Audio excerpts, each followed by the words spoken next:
Hey everybody, this is Mike. Welcome back to my shop. I apologize, it's been a little while since I've done a video. This particular job was one I thought I'd go ahead and do a video on.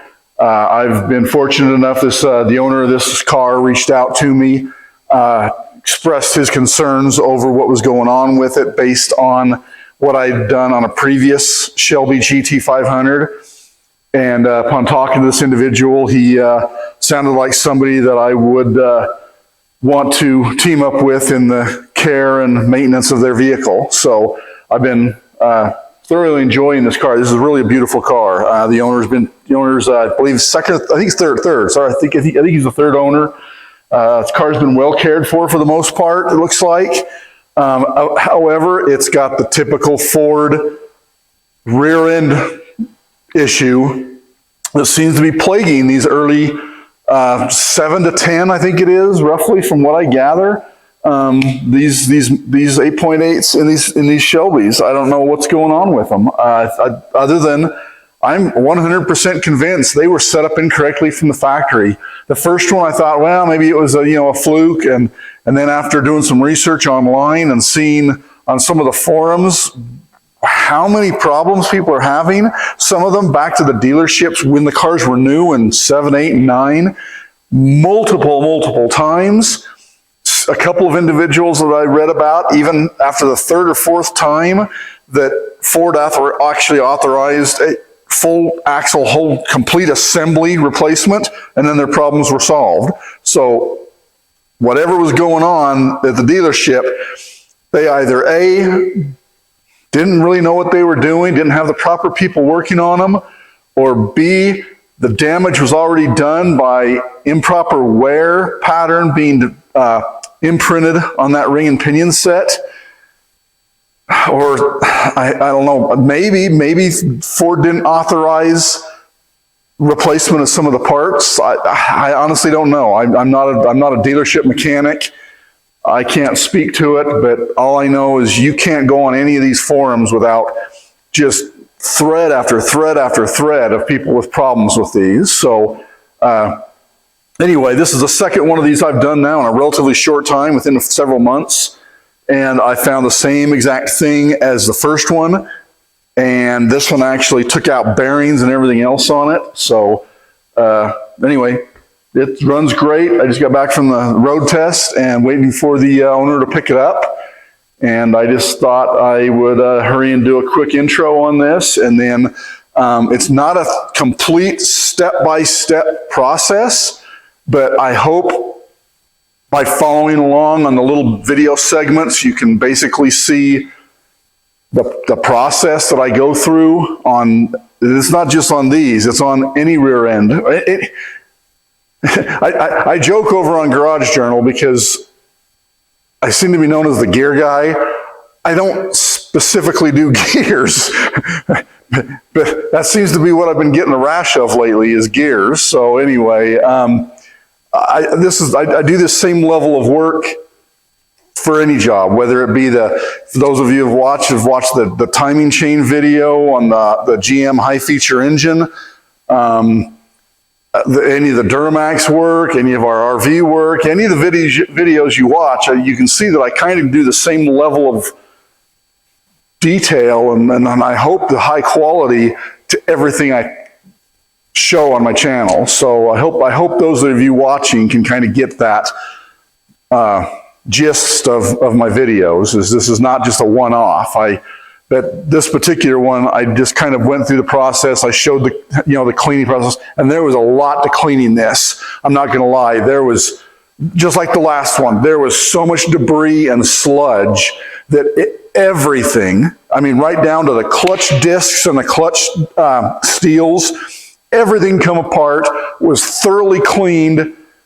The housing, I can't tell you how much solvent and solvent and paper towels and rags I went through cleaning the sludge and the metallic shavings and filings out of that housing. It was plagued with, I mean, it was just packed in there. And so cleaning was a big part of this. But even at that, I I'll show the process of where I disassemble everything, do a quick inspection, and then everything goes into the solvent tank that gets a cleaning, and then a more thorough inspection before the determination is made on what to reuse, what to replace, and so forth. And then from there, it goes into reassembly and back to full assembly. So anyway, follow along. I hope you find it interesting, and I welcome the comments and if you like it, give me a thumbs up so I know that this content is appreciated and liked. If not, give me suggestions on what to do for other content, or give me some suggestions. If you like what you see, let me know. So I appreciate it. Go ahead and stay tuned. Well, I just got back from a road test with the owner upon initial meeting him, and he authorized me to go ahead and commence the work on it. And during the road test, it was evident at all speeds, low speeds, high speeds, there is some serious growling going on. Sounds like it's definitely in the rear end of the car. So before I dive into it, I pulled the brakes off and then pulled the drive shaft so that I can make sure that it's not a carrier bearing, a transmission output. I want to really look everything over upstream as well as the rear end. And upon first pulling the drive shaft, I'm going to get this camera up here close and see if it'll pick up the audio on this thing.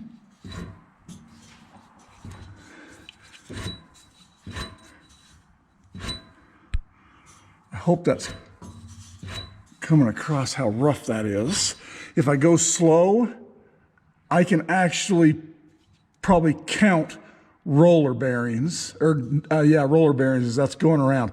It's very choppy, for lack of a better word, as that's going around.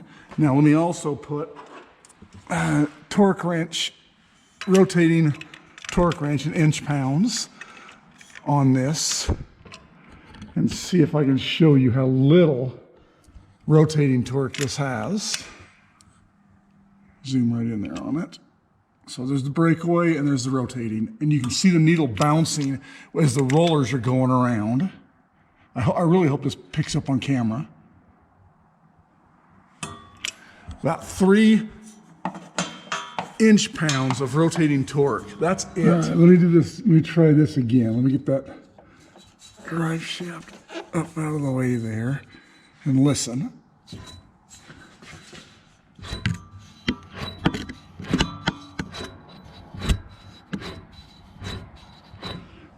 Now let's put the torque wrench on it and see if we can zoom in.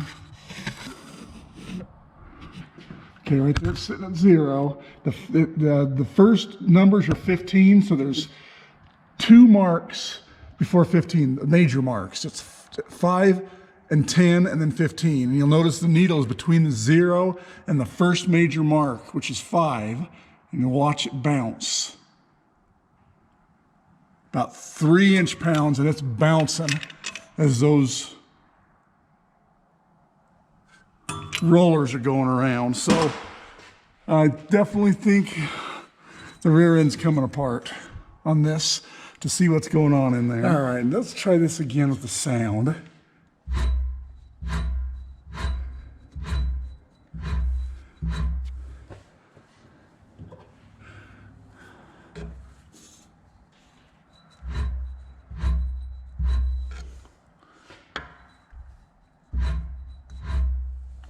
Hope this shows up, but there is a lot of glitter in this oil.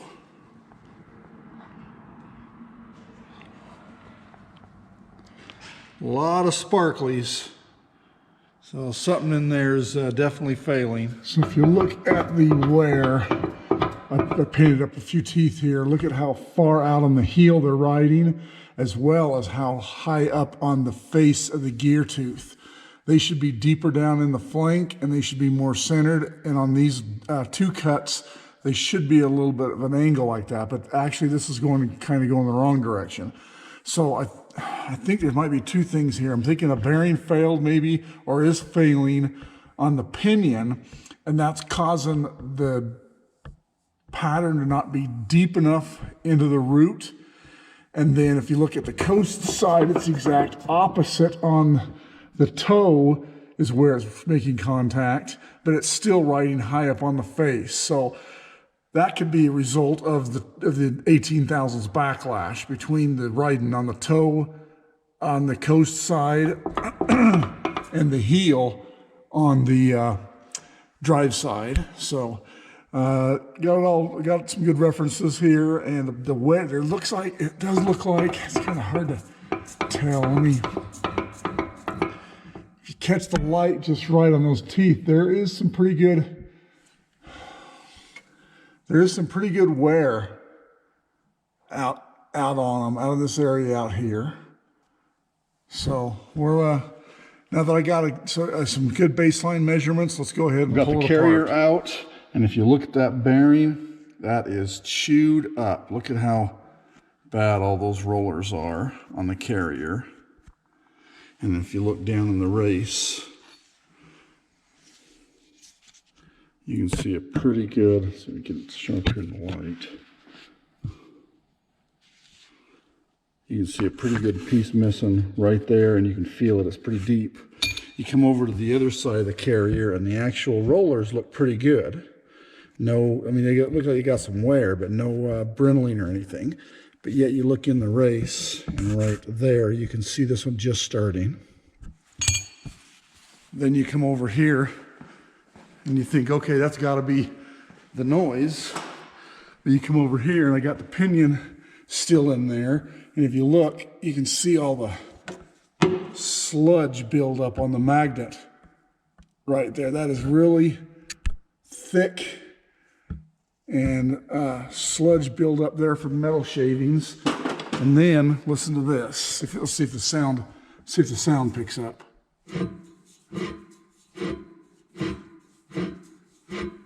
So those bearings aren't good either. So if you watch this is now the carrier's out, so this is strictly the pinion. But you watch that needle. See if I can do this without getting the glare. You can feel the rollers going around just like it was before. And watch that needle bouncing. You can count those rollers going around. So even without the carrier in there, this thing is still rough. So we've got pinion bearings as well, but all 3 inch-pounds of that rotating torque was obviously just the pinion. The carrier was not contributing any preload whatsoever. All right, the pinion nut is off. Let's go ahead and get the pinion yoke out of there and the pinion out.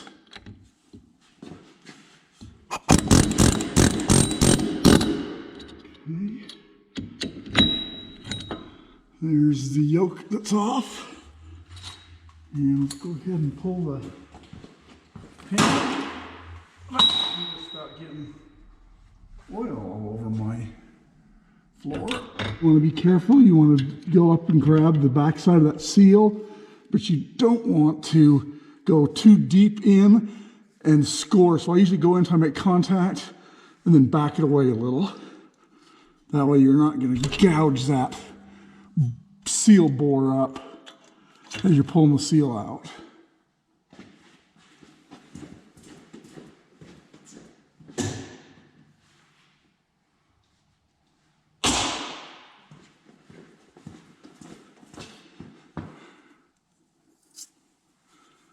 Okay. I don't know if that's going to be able to seep inside there or not. Wow, there's it's just a lot of wear. It's like the last one. It's just, you'd swear this has 230,000 on it rather than 30,000.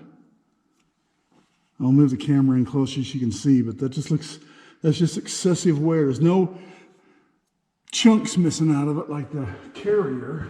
But it's definitely got a lot of wear. Yeah, this is the inner one's the same way. With as much metallic shavings that are on all three of these magnets, as glittery as the oil was. These outer axle ends, seals, and mainly the bearings. The bearings I worry about because this is one of the last places to get oil at these axle ends. So I'm going to suggest we replace these bearings as well. It's not worth, at this point, it's not worth gambling on $50, $60 worth of bearings for these outer axle ends. One area I also like to do a good visual inspection on and actually mic these out is the axle shafts themselves. These outer bearings don't have an inner race. The axle shaft itself is the inner race, but there's no wear you can feel. There's no seal wear or anything. Like I said, the car only has 30,000 miles on it, so I wouldn't expect a seal to wear in there, but I worried about when I saw how much glitter was in the oil.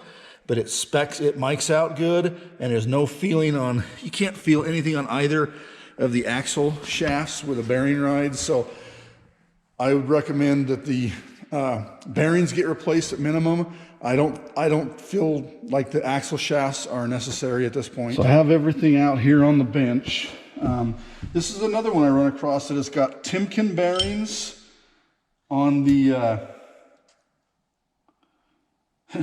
this is funny. It's got a Timken bearing. Now the other one I did had Koyos on the carrier, I believe, and Timkens on the pinion, or vice versa.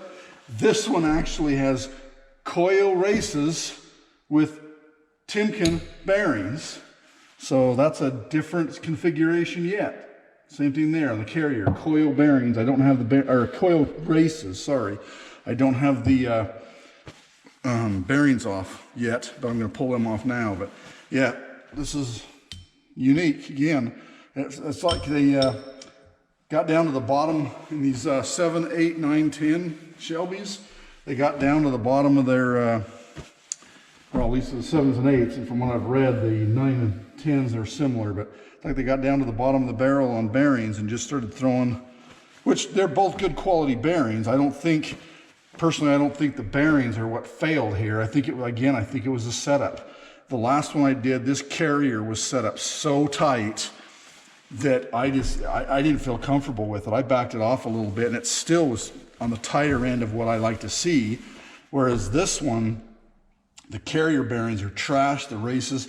So I think I think this carrier was set up too tight. The bearings failed. And then that metallic, all those shavings got flushed through the other bearings, and that's what took these out.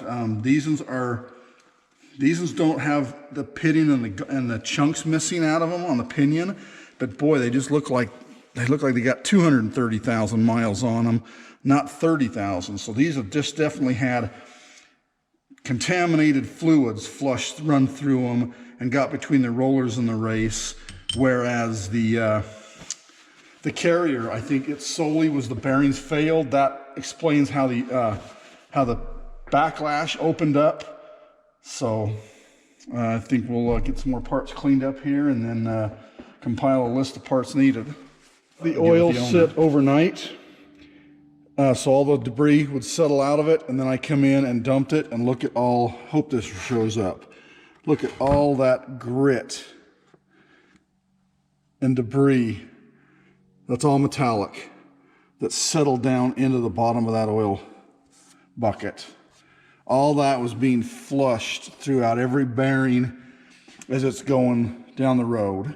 So that's why it's so critical that these units get serviced routinely and properly. This is rear end fluid. Differential fluid is one of the fluids that I think are most often forgotten in vehicles. They figure they change the oil, the engine oil, and maybe rotate tires and check brakes and everything, but coolant, brake fluid, differential fluid, those are every bit as critical as your engine oil, because those contaminants, maybe even more so, because on an engine, any minor contaminants are being filtered out by the filter. There is no filter in a rear end, so any debris that gets trapped in there, that when the bearing starts, there's gonna be normal wear, but you wanna get that out of there and clean your magnets. When you start seeing heavy buildup, that's usually a good indication that something's going on in there. So just a little Also, public as we come service over here, announcement. you can see I've pulled out the outer axle end bearings and seals. I sprayed brake wash through there. I chase it with a towel, usually a couple of times, folding the towel inside out, and then I'll get a clean towel and I will chase that, especially on one like this, where it's had metal through it. I chase that as many times as required to where I get a clean towel coming out the other side, or when I push it through into the differential rather. But yeah, you do each tube individually, then I'll leave the tube, or excuse me, I'll leave the rag stuffed in this tube while I clean the right side tube so that it doesn't blow anything, contaminate into that one, and vice versa. Once those are done, I'll put a towel in each one of these and I'll clean the pumpkin after I get all this old sealant off. Another thing to check, this one's got a little bit of oil and debris around the fitting. That tells me there's a leak there. And the fact that I've just sprayed this with brake wash and now it's wet right there, that tells me that this is probably leaking. And if I go like that, you can see, yes, it is leaking. So that fitting's loose. So while I'm here, I like to take this hose off, blow through the vent this way to make sure it's open, and blow through it up to the cap and make sure it's open. A plugged vent line will eventually take out a pinion seal or an axle seal, whichever one's the weakest. So while you're this far in, don't forget the little things. Take a look at those vent lines, clear those, clean them up. Like I said, this one here's really got a lot of oil residue on it. For only 30,000 miles, I thought, ooh, I wonder if that fitting's loose. Sure enough, you can see right there, it's loose. So this is gonna get corrected right now before I forget. I'm out of the car, they were all inspected. They were set over here and done a quick inspection, which we determined which parts we're replacing, which is, in this instance, most all of them.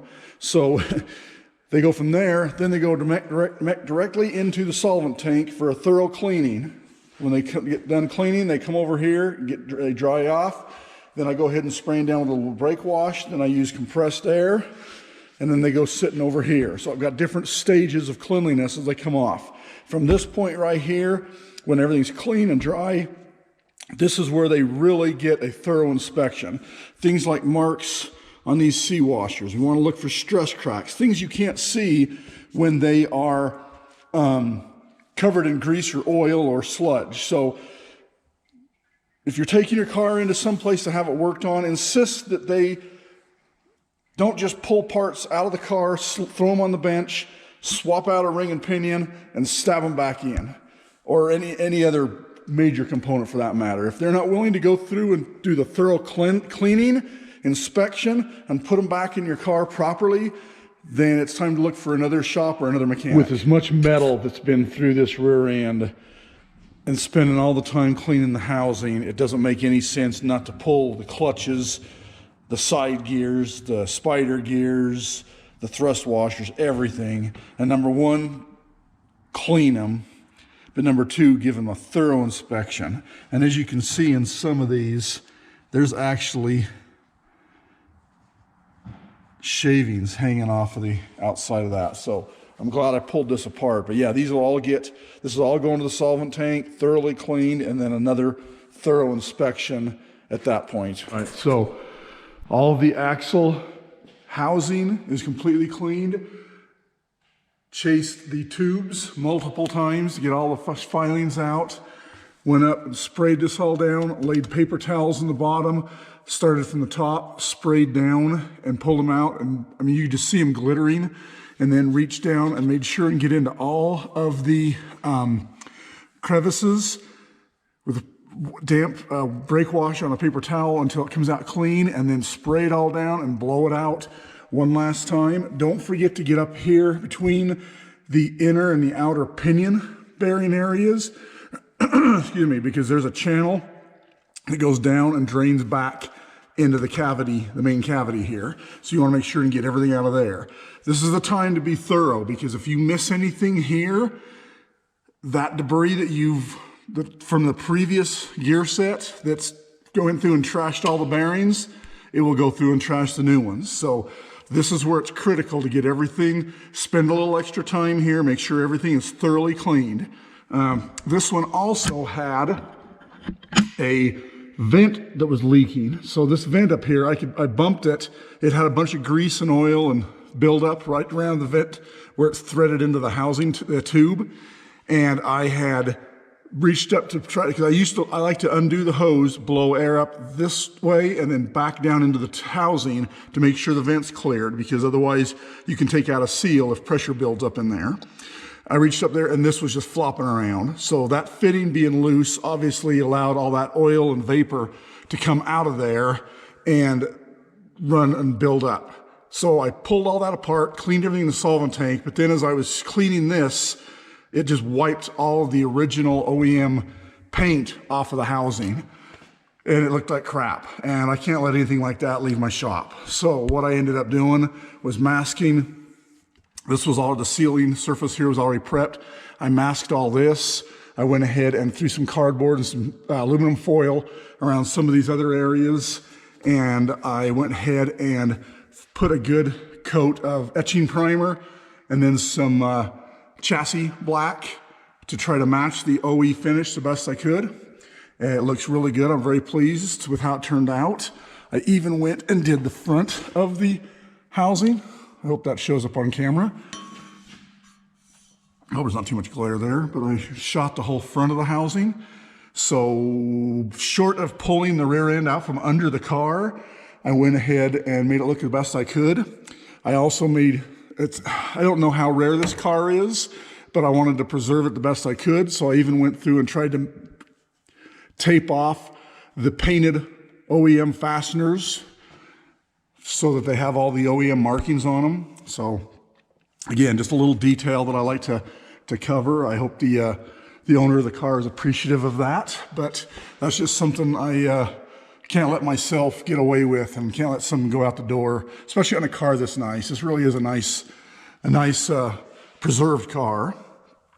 Then come over here to the workbench. And as I explained before, everything gets disassembled.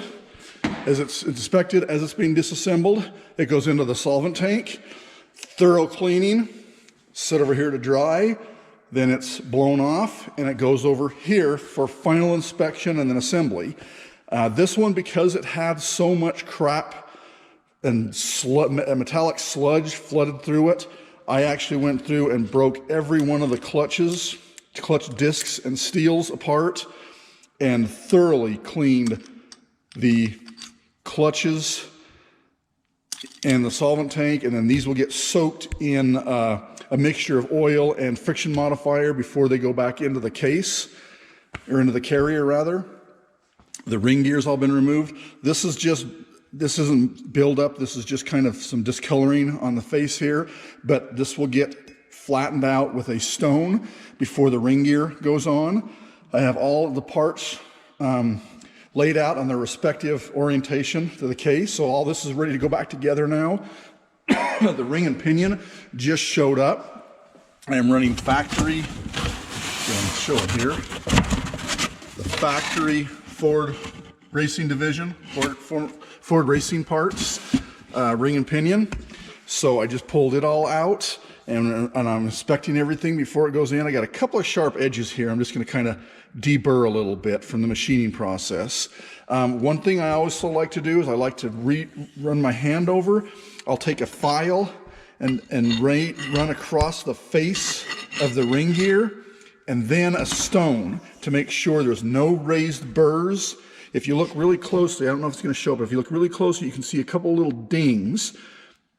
These could be something as simple as when they were removing these from the machines during the machining process, they bumped something or whatever, but it can actually do a little raised area there. And then when it sits on the carrier, it will not sit flat and you'll end up getting a ring gear that wobbles and it'll be next to impossible to get proper backlash and setup on it. So I always run a flat file. It's a really fine tooth mill file over the face and then follow that with a stone. You also want to check all of your threaded holes to make sure there's no raised areas there, because that will do the same thing. It will stand this proud off of the case. So this has got the file. I went over it and I did find just a couple little high spots. You can see one right there and one over here.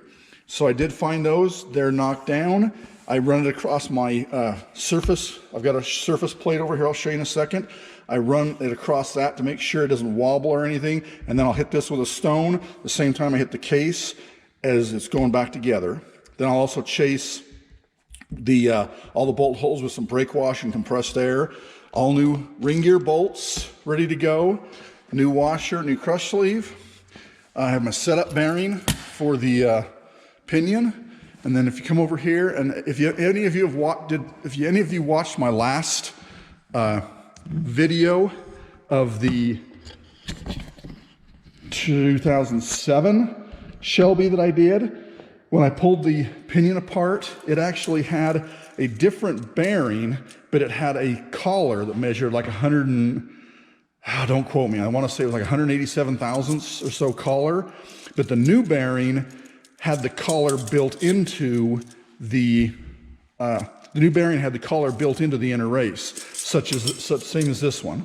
So this car is a 2008, and it already has the newer style bearing in it from the factory. So I think that kind of answers my question of what year did they transition from the old style bearing that was a smaller race with the 187 thousandths collar in it to the new style bearing. So obviously it's between 2007, 2008 model years, because like I said, this is a 2008 and this is the new bearing directly matches the original. So just to make sure, I've taken I'm over here on my surface plate, just to make sure I'm going ahead and put it in the race, so you make sure, first of all, the numbers match up, but then also I want to make sure that the heights are just spot on.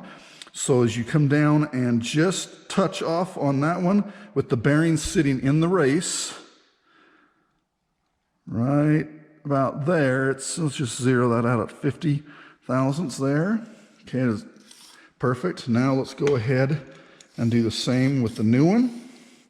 And that way I can make sure, and I'm going to start off with using the same pinion shim. We'll check it a couple times, make sure it lands right where I want it to. It's just touching right there, and oh yeah, right in the money. So nice drag. All right, so basically these two bearings are identical. So I will go ahead and use the same shims I pulled out. I've got the surfaces here ready. I just take a fine stone and just run it across the mating surface here and make sure that there's no burrs, nothing standing proud. And you can see, because a lot of times you'll see the marks showing up. So everything looks good there. I've already gone through and done the pinion, but I'll go ahead and hit that while I'm right here. Now on the pinion also, you're going to have the main machine area where the teeth are at, and you're going to have a little step right there. That is where the shims go on to. So you want to make sure and keep that same thing with that. You want to make sure there's no burrs standing proud, because that can hold that pinion bearing and the shims up off of the mating surface. So I have my setup bearings. I'll go ahead and put my shims on. Got my setup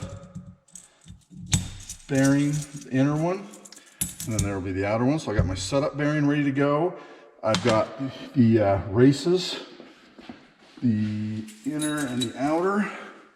The outer, there's the inner. Before I press these in, just clean them really well. They come fresh out of a package, but I still like to clean them really well and do an inspection on them. And then I take a little bit of extreme pressure lube and put around, just to help it go into the bore a little easier. It doesn't take much. This extreme pressure lube just helps interference parts go together. Just add just a little bit of lube, and it's not real runny, so you don't have to worry about it all running off, but it's just a thin, you can see it's just barely discoloring, more or less. It's just discoloring the surface a little bit. And that's really all you want. You don't want to just cake this stuff on, because then you're actually, adding material in there, kind of defeating your purpose or the point of it. So I'll go ahead and put a little bit up while I got my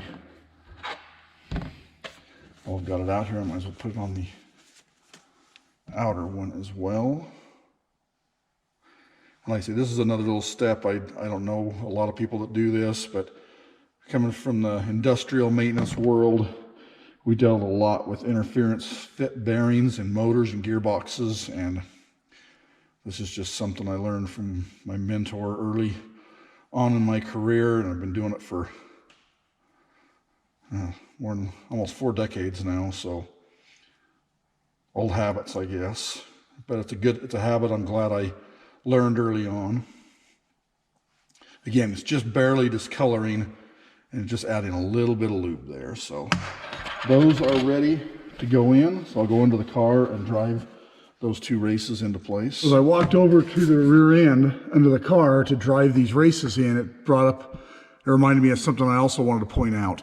Just as critical as the mating surfaces on the ring gear to the case and the pinion bearing to the pinion land on the pin machined on, you also want to make sure that all of the areas inside where the bearings go in are just as free of nicks or burrs.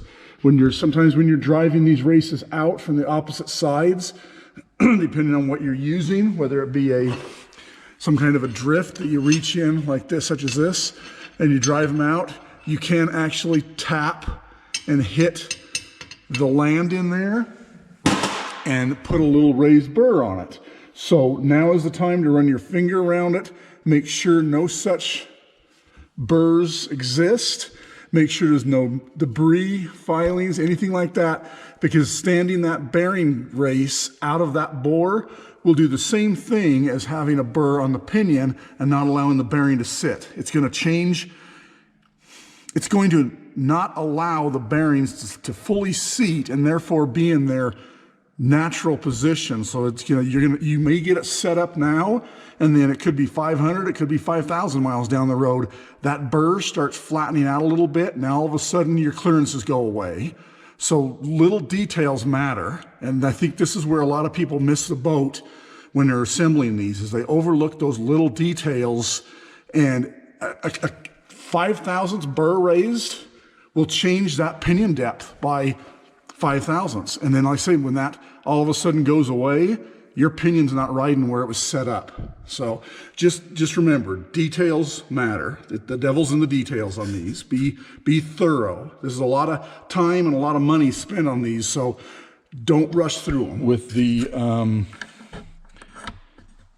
clutches soaking for about an hour or so, I've been doing getting everything else set up. Let's go ahead and put the clutches together now. They've been soaking in a couple of ounces of friction modifier and gear oil, and then I'll put the last couple of ounces in with the new gear oil when I fill it up for the last time. Now, most of these gear oils, they say, contains limited slip additive. I've found on these clutch styles, it's not quite enough.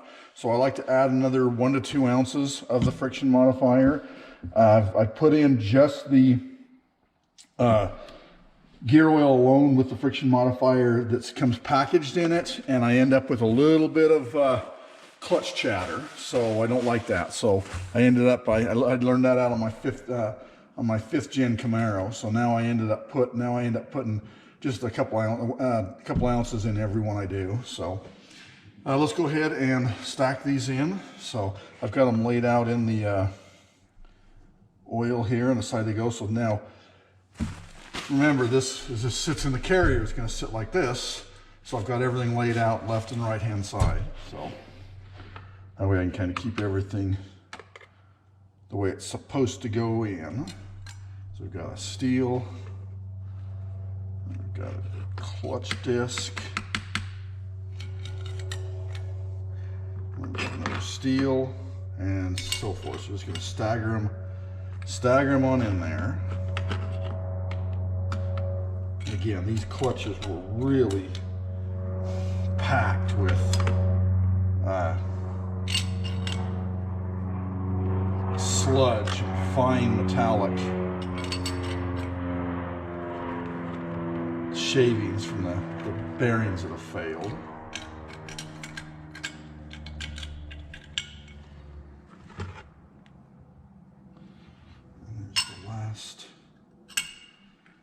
clutch there. Let's go ahead and put the gear in. Actually, you know what? I think I'm going to hold off putting this gear in. And then on this one, I'm going to stack them the other direction. So we'll start at the bottom, stack them onto the actual side gear, and then slide the side gear up in. We've got them in there now, so we'll go ahead and put one of the side gears in. Then another side gear, coated good with lube here, gear oil.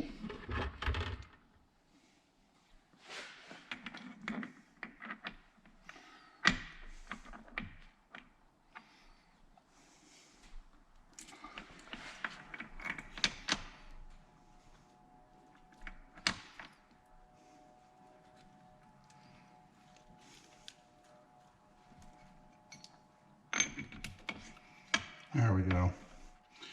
All right, so side gears, spider gears are in. I'm covered in oil. I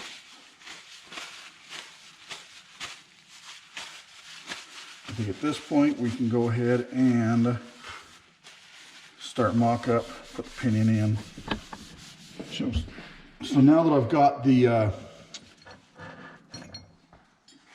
side gears, spider gears, everything lined up with the cross shaft pin, I'm going to go ahead and sneak the spring in there. This is the critical component, so don't forget that. That's the critical component for the clutches, because that puts your side pressure on, and that preloads the that actually is what preloads the clutches. So now that I've got the cross shaft all lined up with the spider gears, we're going to go ahead and sneak that in there.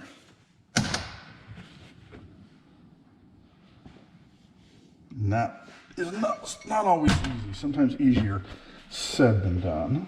Okay, so the spring clip is in.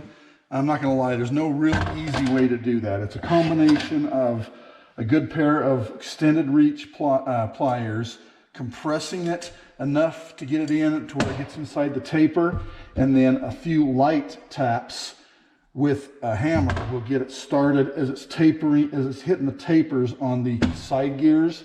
And then once it starts in, you can just take a pry bar and pry it right in. You have to go in halfway so that the cross pin will fit through.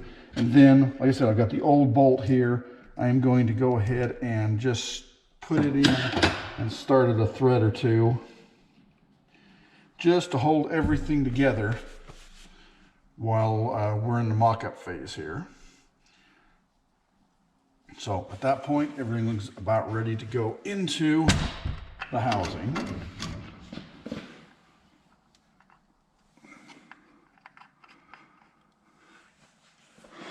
So this is kind of what I was expecting and hoping to find both. When this came apart, I didn't have my case spreader on it, and I was able to pull that carrier right out of the housing.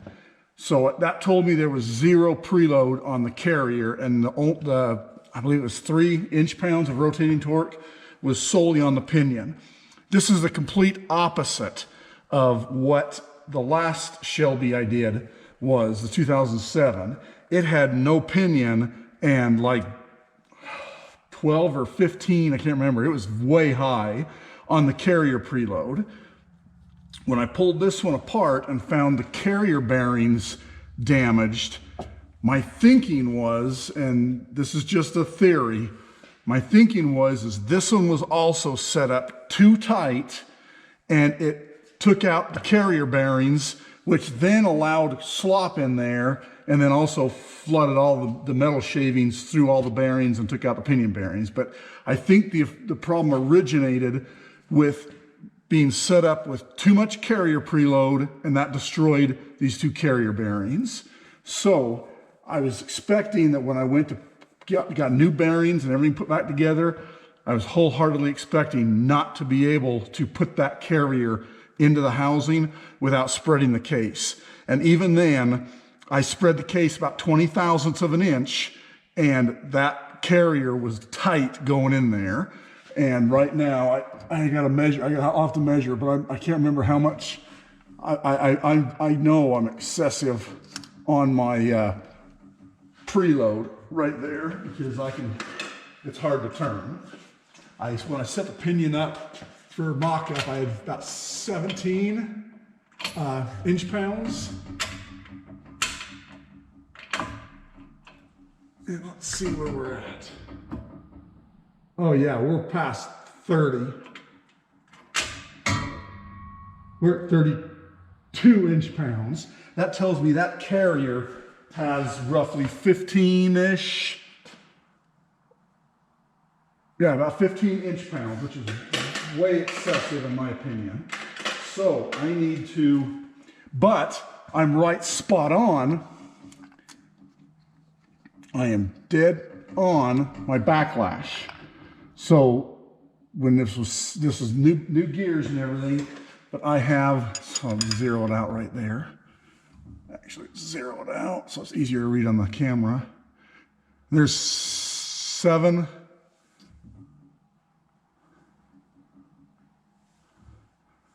Yep, there's 7 thousandths of backlash, and I've checked it in about 3 places around the ring gear. So I need to take probably a couple. I'm thinking maybe 10 thousandths total, so maybe 4 or 5 thousandths out of each side, so that I can get that carrier in there. And I only want to have around 3 to 7 inch-pounds additional of rotating torque in addition to the pinion. So if I set it up with the crush sleeve and everything going back together the final time, I'm going to paint this up before I pull it apart to see where I'm at. But if I set it up, say it's 17 inch-pounds, I would want to have somewhere around 20 to 25 maybe at the high side, 20 to 25 inch-pounds of total combined preload. That's pinion and carrier. So, and right now we're at 30, what did I say, 32. So way excessive on the carrier. And that's kind of what I was suspecting when I saw the bearings and how damaged they were. So I'm going to paint this up real quick, and I'm going to run a pattern and see what it looks like. And then we'll determine a course of action here. All right, I'm not sure. I'm hoping that shows up good. Yeah, that's a decent wear pattern. It's centered equally face to flank. There's a little bit more of a definitive hard line down at the root, the flank that I like that I usually prefer, but it is running all the way up to the top of the face. So if it was hard line down at the bottom and not running off the top, I would probably say we needed to maybe move that a little bit. But this is actually looking pretty decent on the coast side. Let me move it so you can see the drive side. Drive side is the same way. This is a little closer to the toe, but it's not running off the toe. It's starting, probably 100 thousandths in from the toe and running. And on the coast side, it's kind of the opposite. It's out closer to the heel, and it's actually running off the heel. Now, part of that could be because of the backlash, because I do have the backlash set up rather tight on the specs. I like to run these a little to the lower side of the torque of the backlash setting rather than the high side. And remember, this thing had 18 thousandths when it come in because these carrier bearings had failed, which allowed that carrier to just flop around in there, hence the no preload. Now that we've got preload and everything, that wear pattern is actually not looking too bad, but I may pick up 1 thou or so if on backlash, if I try to remove, I'm thinking maybe 5 thousandths per side. I wouldn't think the backlash would change if you remove evenly, but my experience has been it'll still generally favor one side more than the other. So that could work to our advantage here. So I think that's what I'm gonna do. I'm gonna open this back up. I'm gonna pull the carrier out, and I'm going to measure out and subtract a little bit of side clearance from this. All right, so I have 9 thousandths. I've checked it in 3 different places around the ring gear to make sure there's no run out. I have 9 thousandths backlash consistently. I painted up 3 different sections about 120 degrees apart on both the drive and the coast side. I'm going to go ahead and run a pattern and show you what it looks like.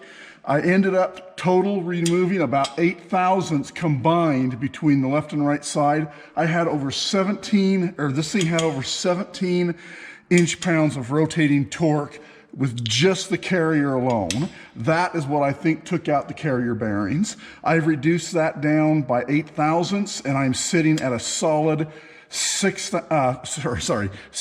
inch-pounds of rotating torque in addition to what I have on the pinion. So I'm +6 on the carrier by dropping the total package between these 2 shims, 8 thousandths. I think I started out at 271 and 280 on the left side, 271 on the right, and I'm sitting at 273 on the left and 270 on the right. And like I said, I'm sitting at 6 inch-pounds, which is perfect. I like to be in the 3 to 7 range, so I'm right there. So now when I run a pattern, I know a lot of people will grab the pinion and go ahead and spin it through rotations. I prefer, I put a leather glove on, and I prefer to reach up and hold the pinion pretty tight, so I'm creating quite a bit of resistance. Then I drive the ring gear. I feel that provides a better, more even, if you will, pressure where it interfaces, where it meshes with the pinion gear. So again, that's just my opinion. I will go ahead and I've just kind of wedged my hand up in there. I'm creating a little bit of, actually I'm creating a pretty good drag on that pinion, but this was forcing the ring gear into the pinion with a little bit more force than if you're just driving it by the pinion alone. I've seen guys put a pry bar under the ring gear and drag it through with the pinion. That works as well too, but I've just found over the years that if I drive the ring gear and add resistance to the pinion, I get a quicker and better, more evenly spaced wear pattern. So I've gone a couple revolutions that way. Now I'll go ahead and drag it back the other.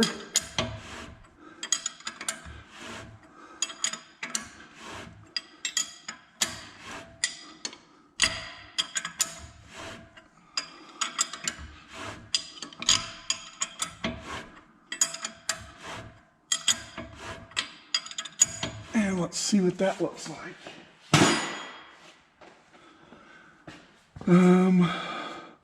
Coast side looks beautiful. It's right dead center, heel to toe and face to flank. By removing 1/1000th out of the pinion from the factory setup, I was able to get that harsh line. It's still a line, but it's not as harsh as it was. 1/1000th does make a difference, believe it or not. And then if you go up the other way, the drive side is favoring the toe, but on a performance car like this, I like that because that's where you want the most force. That's where you want you'd rather have it in the toe to the middle than you would middle out to the heel on, especially on a high horsepower car like this, where it's gonna push that a little bit, and it's going to, as the things wear a little bit, it will wear up into the middle. But that's a good looking wear pattern. Like I said, it does favor a little bit to the toe, but I could give it a little more backlash and move that a little bit, but I don't like doing that. I don't like going up to the far side. Specs on this is 8/1000ths to 12/1000ths backlash. I'm sitting at a solid 9. I'd rather be to the 8-9 range than the 11-12 range. So I am perfectly content with that wear pattern. So we're gonna go ahead and I've got the caps all torqued in, I've got everything down, I've got the case spreader removed, so there is no undue stress being put on this.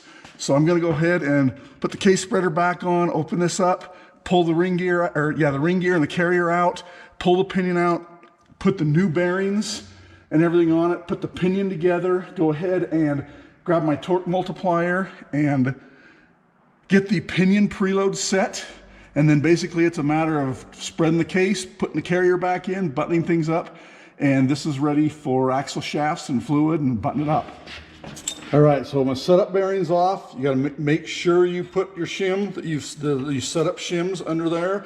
I add a little bit of pressure lube to the inside of the bearings just so it doesn't gall or tear going down on. I've got my driver set up, and you wanna make sure you're on, kind of like on the carriers, you wanna make sure you're on the inside race, not driving on the outside by that cage. So I usually just kind of give it a little spin to make sure I'm not creating any drag on that cage. Go ahead and press it on down.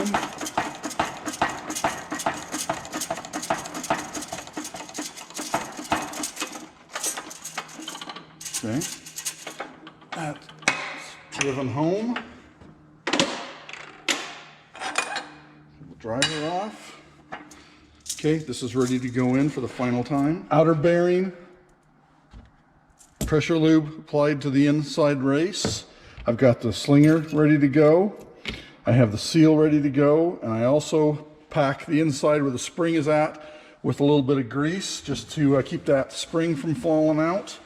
New crush sleeve at the ready, and it's ready to assemble. This bearing is going to get heated up a little bit and then slid into place.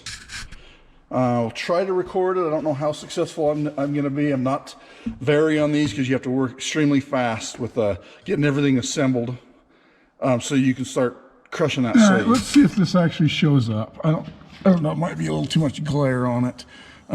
So with just the pinion, I had about 23 inch-pounds of rotating torque, 23, 24. It varied right in that range. So I figured with plus 6, I should be right around 30, 31. 29 to 31, let's see where it falls here. So I hope this shows up. That is 30, right on the money. 30. 30, 31. Yeah, so I think we're right there for combined pinion load. We're sitting pretty. Now let's go around, double check the backlash. I have the bearing caps all torqued in place. I have the pinion marked. So we'll double check the backlash and a wear pattern. If everything looks good there, I'll mark the bolts has been final torqued and button this thing up, put the axle shafts in and button her up. Okay, so I am sitting, things tightened up just a little bit, about a thou. I'm sitting right at 8 thousandths. Run it around a little bit more.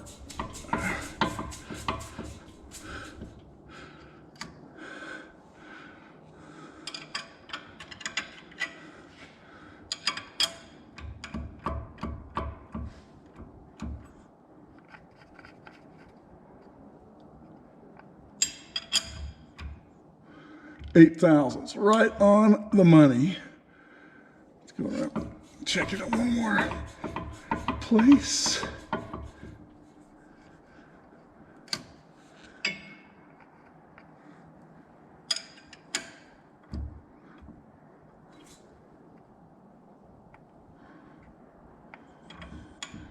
$8 thousandths.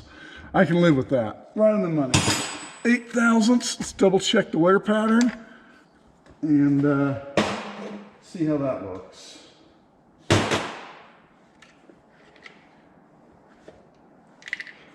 I'm gonna paint up a few teeth here.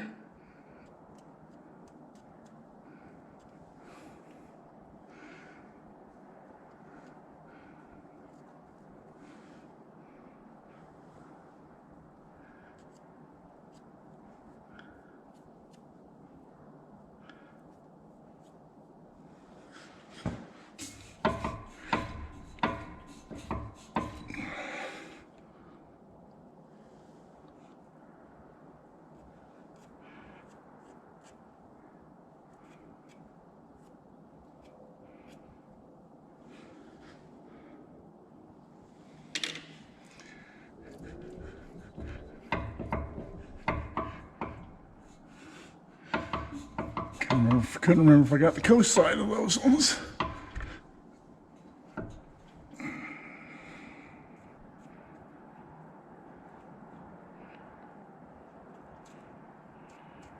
All right. Let's see where that puts us.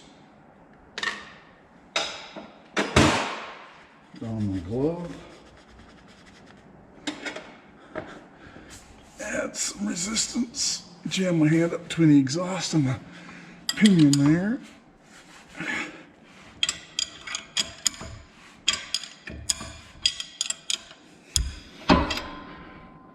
See if this is still, yep, it's still showing up. Make sure everything is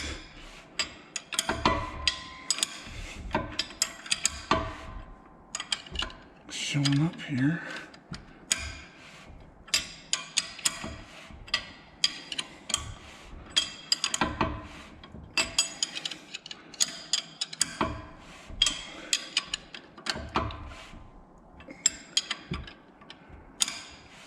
Okay, let's go back together. Direction, check the coast side.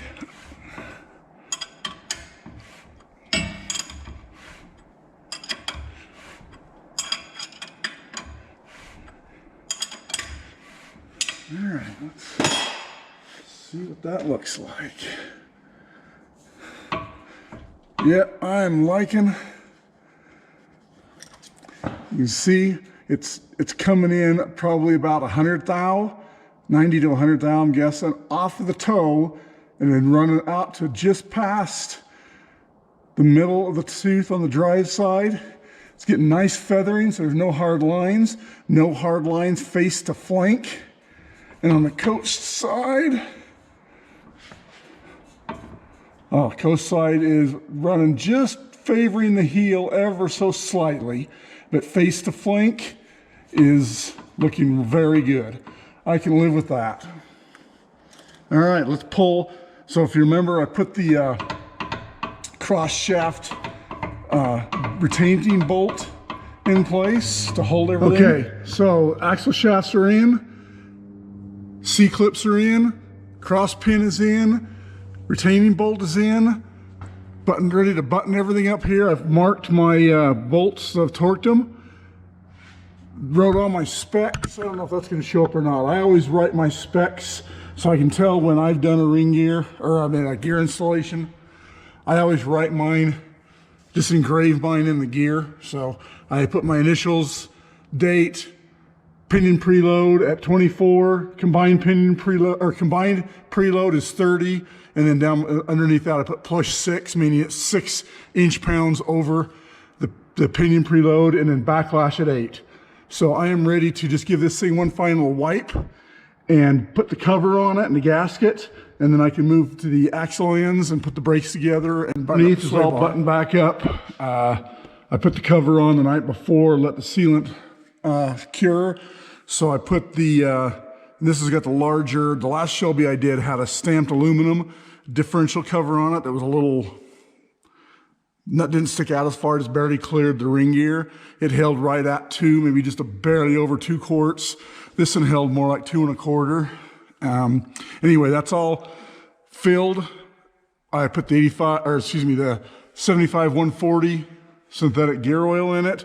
I reinstalled the sway bar and the links, the track bar, and then I set it down. You want to, these bushings, you want to have them in the neutral position. So this car being so low on Jeeps and trucks and so forth, usually you can just set it down on the ground, jounce on it a couple times, torque everything up, and you're ready to go.